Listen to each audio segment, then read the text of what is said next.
माजी उपसरपंचाचं पद गावात शहरात मान, तरी एका मुलीपायी या माजी उपसरपंचानं स्वतःचा जीव घेतलाय।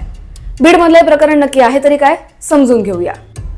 बीडच्या गेवरे तालुक्यातील माजी उपसरपंच गोविंद बर्गे यांनी डोक्यात गोळी झाडली आणि आत्महत्या केली आहे। हे माजी उपसरपंच एका कला केंद्रातल्या पूजा गायकवाड या नर्तिकेच्या प्रेमात वेडे झाले होते। मात्र पूजा गोविंद यांच्याशी काही दिवसांपासून धड बोलत नव्हती, त्यामुळे त्यांना काहीच सुचेनासं झालं। ते नैराश्यात गेले। त्यानंतर पूजाच्या घरी पोहोचले।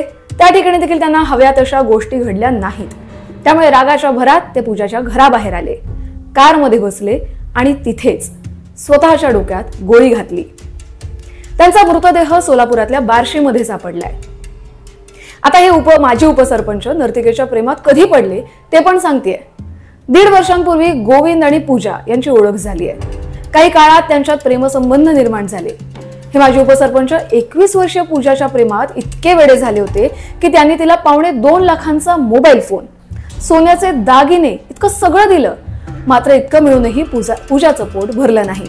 तिने गोविंद यांच्याकडे बंगला, जमीन नावावर करण्याची डिमांड देखील केली। हे प्रकरण जितकं वाढलं ते वाढल्यानंतर गोविंद बर्गे यांच्या मेहुण्यानं पूजा विरोधात तक्रार केली। सध्या पोलिसांनी तिला ताब्यात घेतले आणि 3 दिवसांची पोलीस कोठडी तिला सुनावण्यात आली आहे। मात्र हे प्रकरण नैराश्यातून घडलं की घडवलं गेलं? एका माजी उपसरपंचानं फक्त 1.5 वर्षांच्या प्रेमापोटी खरंच आत्महत्या केली आहे का? तुम्हाला काय वाटतं? आम्हाला कमेंट करून नक्की सांगा।